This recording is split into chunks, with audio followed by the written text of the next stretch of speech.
But let me go into first what is happening in California. The fires are still burning, and good for them. Good for them. Meanwhile, we have Newsom talking about his Marshall Plan to rebuild Los Angeles. And let's go cut 3 there, please.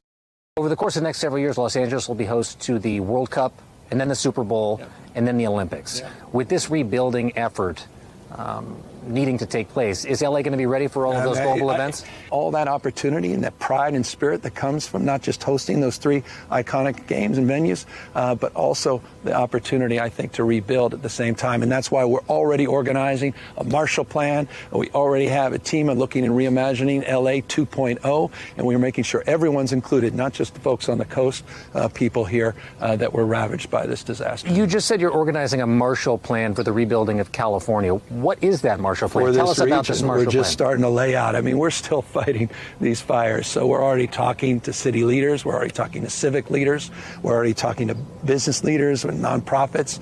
We're talking to labor leaders. We're starting to organize how we can put together a collection of individuals on philanthropy for recovery, how we can organize the region, how we can make sure that we are seeking federal assistance for the Olympics more broadly, but also federal assistance for the recovery efforts, and how we can galvanize the community. Okay, so I'm glad he's talking about the future. This brings us to Mike Johnson, something that I haven't talked about, had a chance to talk about yet. He wants to put some restrictions. His aid proposal for California is that he's trying to put conditions on the aid sent to California. And people are saying, that's insane. You don't do that. Where is your compassion? I want to talk to you about how compassion is sometimes difficult.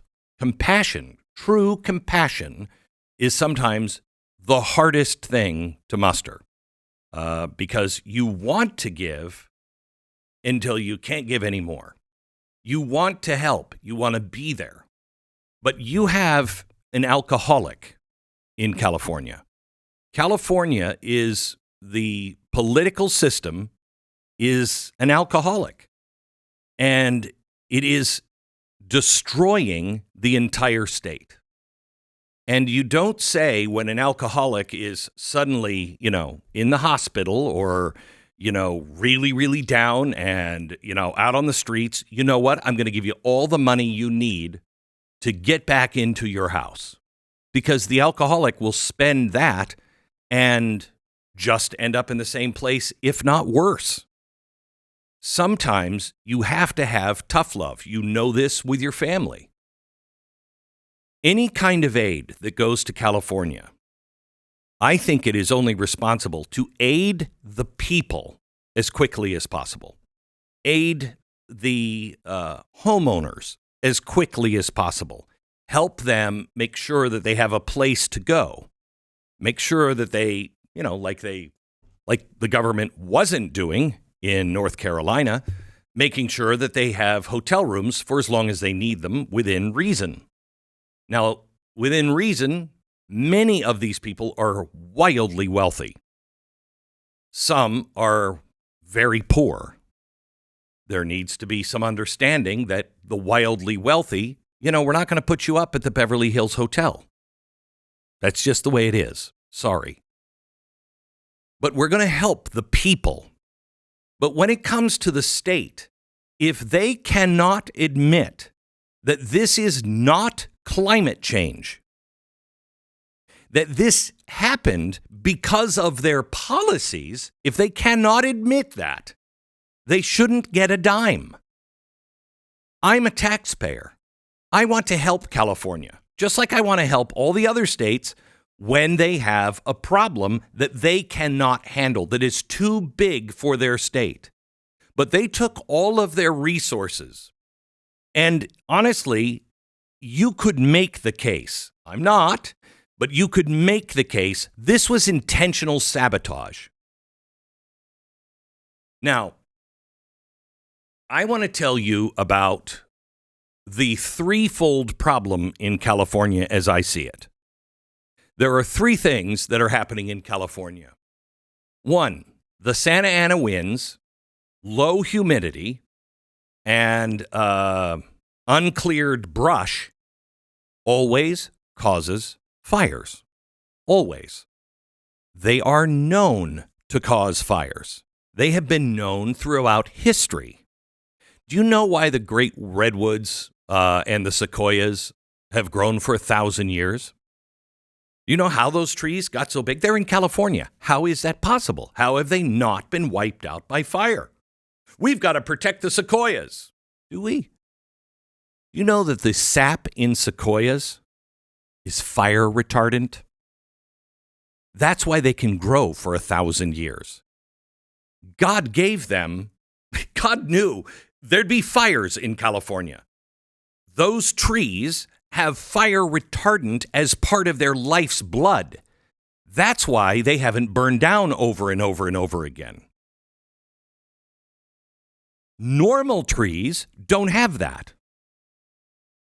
That's why fires burn all the time.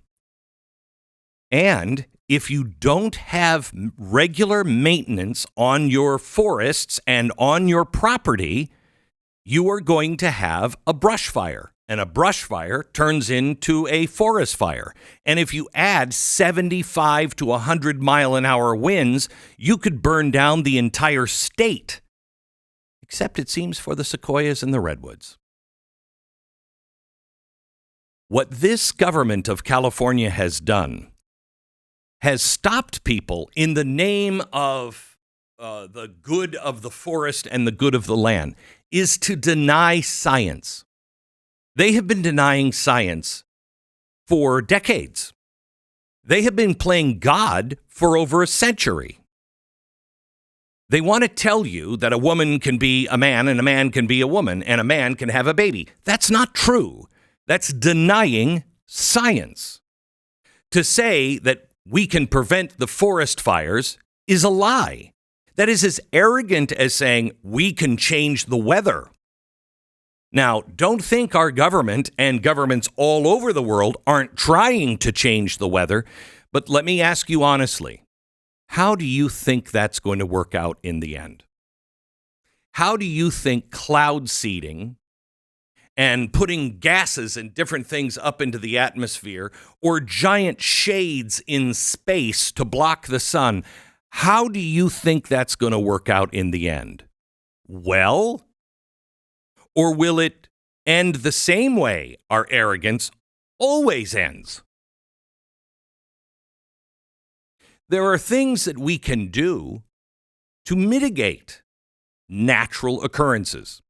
For instance, if you were, let's say you got on December 2nd, can we get that weather warning up from the National Weather Service?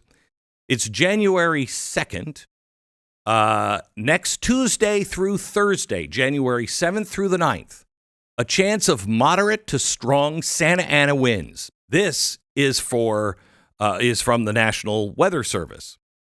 Ready, set, go. readyforwildfire.org. Impacts. Extreme fire growth behavior possible if a fire starts and power outages. Use extra caution with potential fire sources. Now, this was added the week before the fires. Now, that's the National Weather Service giving a warning to the people of California. You can bet that government agency let other government agencies know at the same time. It just didn't go out to your house. It went out to everybody's house.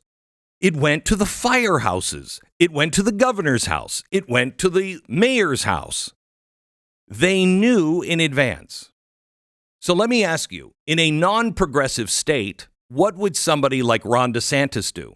What do we do for hurricanes? Hurricanes are like fires in California. You know you're going to have them every single year. Am I wrong? Okay. If you have them and you get a warning, one is potentially coming that could be record-setting, what do? Well, I'll tell you what a non-progressive state like Florida, with a governor who is embracing reality, what he does is he pre-positions all of the utility trucks. He pre-positions all of the life-saving trucks. He makes sure that we have plenty of chainsaws. He makes sure that the state is ready and literally waiting. So what should Gavin Newsom have done when he got that warning, 100-year warning of a fire? He should have said, make sure all the reservoirs are full. Make sure that we have all of the fire trucks positioned. Put them in the high-risk areas. Just let them sit there. Have the firemen sit there in really dangerous areas. Make sure that if you see a fire or smoke, that thing is out right away. You can't get up these hills with fire equipment quickly. If you've ever been to California, it's honestly like navigating the Appalachia. It's like going to North Carolina. Why were so many people trapped? Because it's impossible to navigate those hills and those mountains quickly. The same thing in California. Did they do that? No. Did they make sure that they had things in advance? No. What is the one given if you're living in California? What is the one thing that you know is going to happen in California besides political insanity? You know there's a chance of an earthquake. So what do? You build your building stronger, right? You know that there's a chance of a mudslide. So what do? You make sure that you have your foundations deep. But then you also, when you buy it, know I'm gambling here. My house could slide down the side of this mountain. You're charged extra for insurance. But the one thing you know is going to happen every year is fire. Why wouldn't California be the number one fire ready and resistant area in the United States? Okay.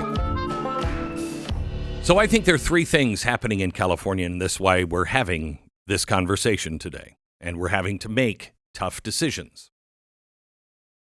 One, fires are natural, especially in California. They're going to happen due to global warming or not.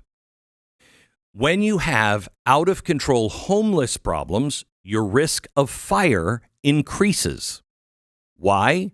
Because people who take meth, one of the side effects is you like to see things burn. Also, you have homeless people who start fires, maybe to stay warm, maybe just to eat. But when you have huge homeless problems, your risk of fire goes up. You also have the Santa Ana winds and the natural history of California. They were unprepared. That's number two. Number one is it's going to happen. Any moron could see this happen. This wasn't 9/11 where, wow, we never thought planes could fly into the buildings. This is a wildfire in California. It happens every year, just like the sun comes up every morning. Two, they were not prepared. They knew it was going to happen. They were not prepared. Okay. Next thing. Their incompetence is borderline criminal. What they've done, not just in their incompetence, but by shifting funds away from fires, away from preparedness for something you knew that was going to happen to, I don't know, give more job opportunities for, equal opportunity for lesbian lizard cults. By doing that and taking money away from the state, I'm sorry, that's not just incompetence, that's borderline criminal. And three, you have people who are now just joining in. What a surprise. It looks as though you have foreigners here illegally on our streets setting fires. Who could have seen that one coming?